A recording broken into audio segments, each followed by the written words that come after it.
Good to see everybody back. Welcome to 22-23. Obviously for us, it's as I've said many times, I wish we had more of these opportunities to play either exhibition games or close scrimmages, because I think you learn as much or more once you get this deep into practice in these game situations into the preseason than as you do in practice. And we get, say you get out under the lights and see how guys respond and who steps forward, who got more work to do. But a lot of good things I know I'll find on film, a lot of things, and rightfully so, being October 30th, that we'll have to get better at. So with that, I will open it up to questions.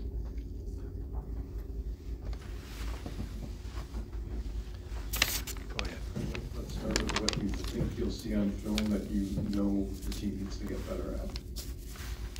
I thought, from a standpoint of touching the post more, and when we did touch it, even though I think we were 14 or 10 for 14 in the second half, it felt like we were 10 for 25. So finishing in the paint, that's one thing, and we will. And I think from a three-point standpoint, I don't look so much at what the number is, but what is the quality. And I thought we took a lot of tough threes, especially early. So that's something, just shot selection, shot quality, those things that these guys haven't spent a ton of time on that, unless it's really egregious. But that's something and they understand how shot selection affects us in transition, those type of things. To give Eau Claire credit, I mean, they were bombing away, which was good for us to have to guard, multiple guys that could shoot it and handle that. And so I thought we did a good job of taking care of the ball for the most part, and didn't get ragtagged, didn't get sloppy.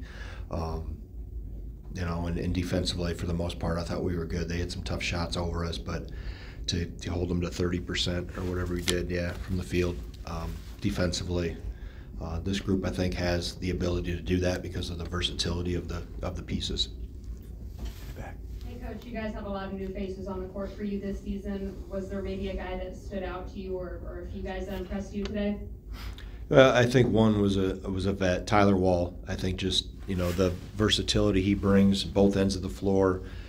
He's part of that whole defensive prowess of being able to switch a lot of things and cover up for maybe mistakes. And today we were doing maybe more exchanging and switching than normal, just because of the 5 shooters for the most part on the floor. So you try to cover up as much as that. I think the versatility of him. I thought even in small pieces, small chunks, Marcus Ilver did some good things. He'd been out sick for a day or so. He looked green yesterday in practice, but I thought for coming back, he's one that I think has some potential to do some things. Connor obviously excites you from an offensive standpoint because of the release and his ability to shoot it. But Chris Hodges, I thought got in there and finished in the paint. That was good for him, just because even though he only played about 10 minutes, you realize he didn't play for a year and a half through the back into high school because of COVID and other family health concerns. So, and then obviously last year redshirting. So any experience, specifically those new guys, and for the most part they're all new in terms of their role, whether they're new to the program or sliding one seat closer. Any experience that we get to put them in live competition is beneficial. Greg, I'm curious what you thought about your rebounding today. You had a couple inches on them in terms of top height, but they still out-rebounded you 35 to 34. I know it's only one rebound, but I'm just curious if you saw anything. Well, I don't look at numbers, Abby, because if they shoot 30% and we shoot 49, there's going to be more rebounds for them to get. I think I'll look through the film in the second half, but the first half ones that I saw, 2 of them were air balls that we missed blockouts, whether they're air balls or not.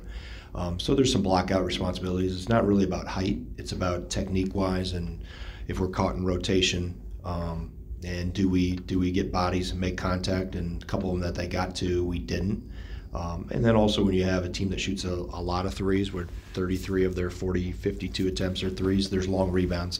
So understanding you can't run too deep into it, but for the most part, that number is what it is because they shoot 30%, and there's a lot more misses for them to try to gather up. Go ahead.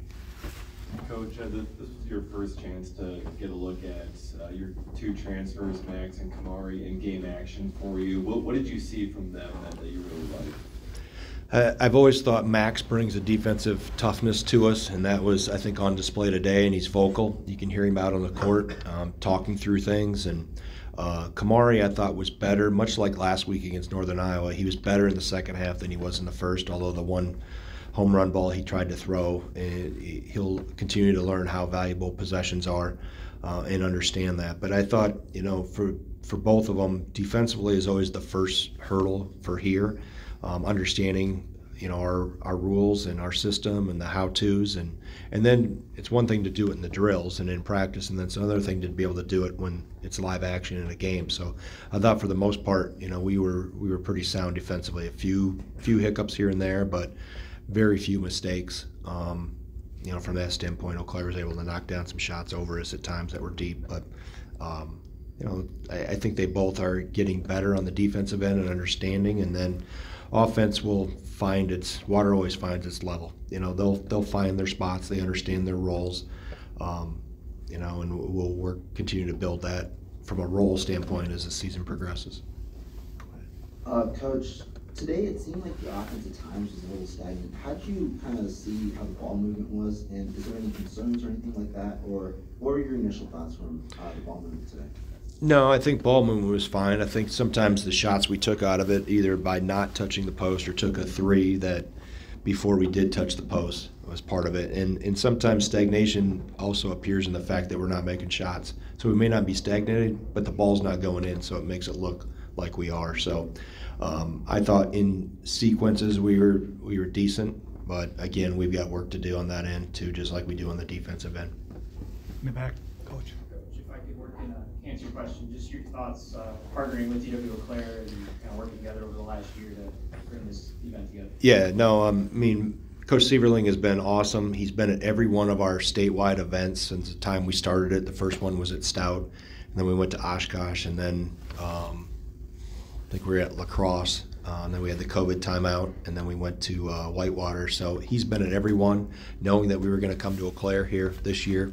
And he's helped lead, that campus to get behind this, and to be able to have the four organizations that they recognize today that are able to take the funds that we were able to present them with back to the Chippewa Valley and help in the patient care areas there is obviously great.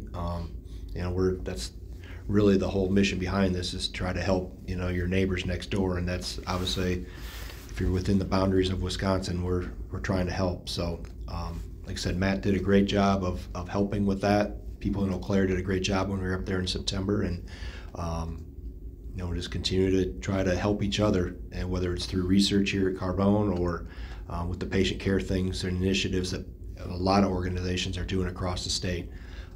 It's neat. I didn't get a chance to see all the timeouts and the people that they recognize and those things, but I know that they always do a really good job of representing the state.